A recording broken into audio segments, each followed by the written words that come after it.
The Center for Systemic Peace found that the United States slipped from a democracy to an anocracy, it's a new word, in the final weeks of former President Trump's term in office. According to author Barbara Walter, an anocracy is a transitional phase for a government.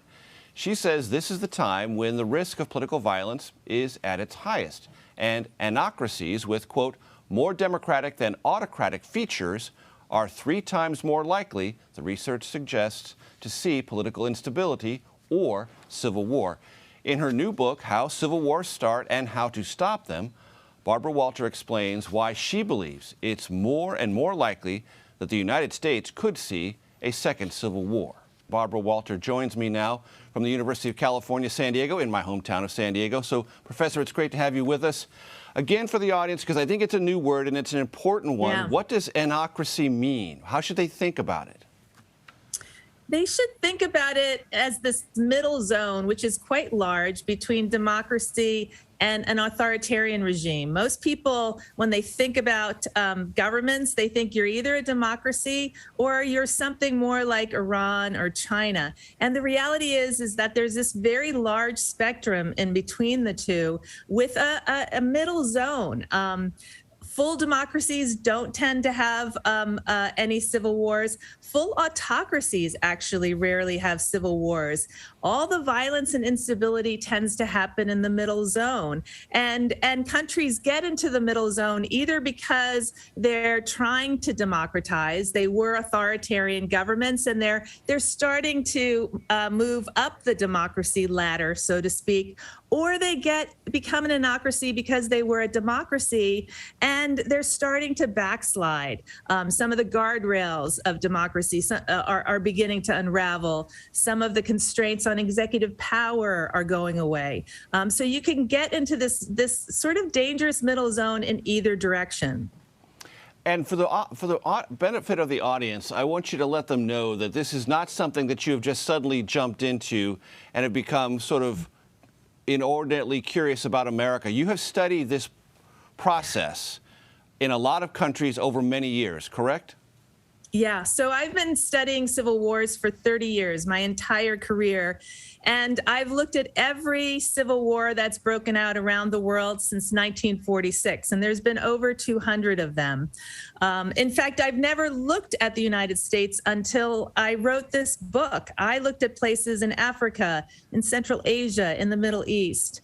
And then in 2017, between 2017 and the end of 2021, I was asked to serve on a task force run by the U.S. government, and it's called the Political Instability Task Force. And their goal has been to come up with a predictive model that helps our government predict what countries around the world might themselves become unstable and experience violence. And so the task force was made up of people like me, experts on civil war, experts on violence, and data analysts. And what we did is we sat around and we talked about all the factors that we thought might lead a country towards civil war. Things like poverty, things like income inequality, how diverse a country is ethnically or religiously. And we put it into a model.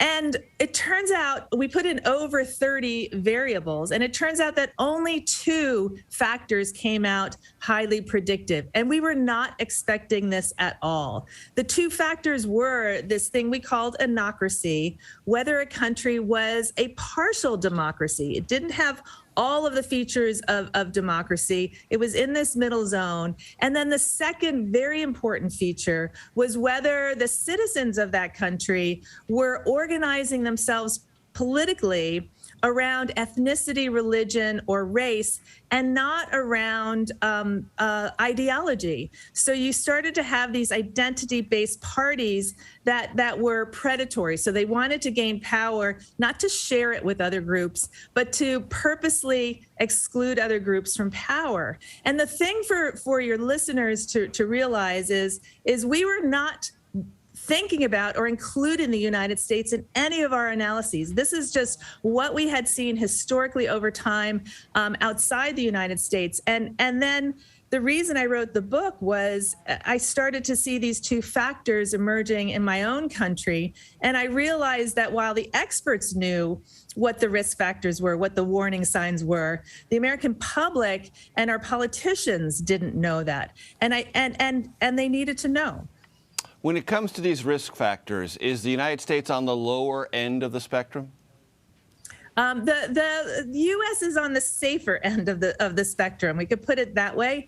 And in fact, the Center for Systemic Peace upgraded the U.S. democracy a few points just 2 weeks ago. And they did that as a result of the peaceful transfer of power that did actually happen. And the fact that the new president and the new executive branch of our government is adhering to the rule of law. But we could easily slip back if we had another strong man come to power who really wasn't interested in respecting our democracy as it currently stands. As we speak, this day, a Monmouth University poll came out showing that 32% of the country believes the only way President Biden won was through fraud. A third of the country. That is consistent with the same number Monmouth found in November of 2020. Is that a factor in your analysis, the idea that there is something fundamentally wrong with democracy, even though the evidence suggests very strongly that there isn't?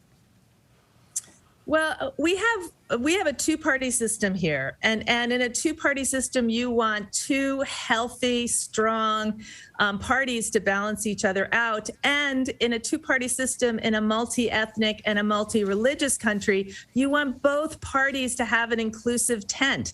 You don't want the emergence of an ethnic or religious faction that only serves one portion of the population. And the reason why we have one party that's doing that is it's a long historical story about the Republicans making a deal during the Civil Rights era to capture Southern whites. And now they're kind of stuck with this. And the problem that they're facing is that whites are a minority whites can't win in a majoritarian system, and demographically, they will become a minority in around 2045.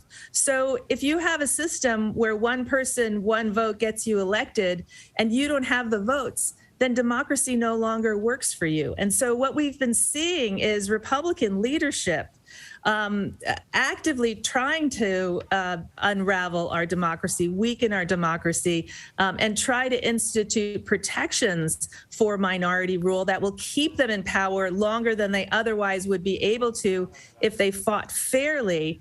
But they have to sell this to their supporters, many of whom are patriotic Americans, many of whom do like democracy. If they told them that democracy wasn't, that their plan was to unravel it, I think many of their supporters would reject that. And so they had to craft this big lie that the election was stolen, that they would have won, that the system is illegitimate. It's the only way they can do what they want to do, which it really is to move us further into this anocracy zone. It's an important body of work. Barbara Walter, before I let you go, say the name of the book again one more time. It's called How Civil Wars Start and How to Stop Them. And it's a bestseller, ladies and gentlemen. Barbara Walter, thank you so very much for your time. Thank you.